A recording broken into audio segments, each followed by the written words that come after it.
আজকে শেয়ার করব তোমাদের সাথে ভাজা চিকেন কারি। তো প্রথমে 1 কেজি চিকেনকে ধুয়ে পরিষ্কার করে আমি 2 চামচ সর্ষের তেল, হাফ চামচ হলুদ গুঁড়ো, হাফ চামচ ঝাল লঙ্কার গুঁড়ো, 2 চামচ কাশ্মীরি লাল লঙ্কার গুঁড়ো, 1 চামচ ভাজা জিরের গুঁড়ো আর 1 চামচের মতন ধনে গুঁড়ো দিয়ে নুন দিয়ে ভালো করে ম্যারিনেট করে রেখে দেবো। আর এই রান্নাটা চেষ্টা করো একটু কাস্ট আয়রনের প্যানে করতে, তাতে কালারটা খুব ভালো আসে, চিকেনের গায়ে যে ভাজা কোটিংটা খুব ভালো আসে। তো সেই প্যানের মধ্যে আমি 2 চামচ, বড় 2 চামচ সর্ষের তেল দিয়ে তার মধ্যে দিয়েছি তেজপাতা, শুকনো লঙ্কা আর গোটা গরম মশলা ফোড়ন দিয়ে তার মধ্যে আমি আগে থেকে কেটে রাখা রসুন দিয়েছি, রসুন কুচো, আর দিয়েছি 1 চামচ চিনি দিয়ে নাড়াচাড়া করে তারপরে একটা বড় পেঁয়াজকে কেটে নিয়ে তার মধ্যে দিয়েছি, তার মধ্যে 1 চামচ নুন দিয়েছি। দিয়ে পেঁয়াজটা যখন বেশ নরম হবে তখন আমি তার মধ্যে আগে থেকে ম্যারিনেট করা চিকেনটা দিয়ে মিডিয়াম টু হাই হিটে রান্না করব, যতক্ষণ না চিকেনের গায়ে একটা ভাজার কোটিং আসে। যখন দেখব যে চিকেনটা বেশ সুন্দর একটা কালার এসছে, তখন আগে থেকে আদা আর কাঁচা লঙ্কা 1 চামচের মতন বেটে রেখেছিলাম সেটা দেবো, আর 1 চামচ মতন টমেটো কেচাপ বা পিউরি যেটা হোক দিতে পারো।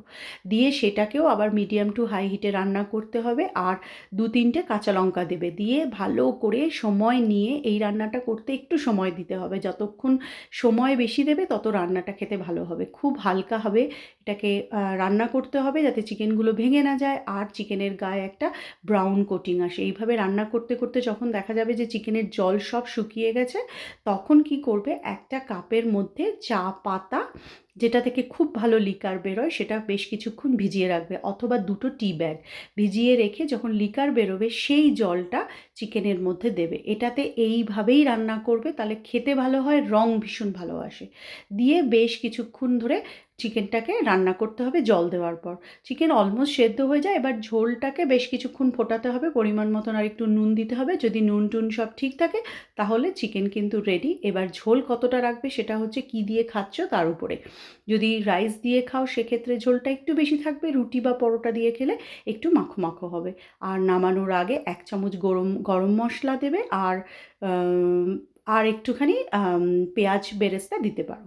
তো ব্যাস, চিকেন কিন্তু রেডি। তারপর সেটাকে রুটি পরোটা যে কোনো কিছু দিয়ে পরিবেশন করো, আর এই চিকেনটা খেতে অস্বাভাবিক ভালো হয়।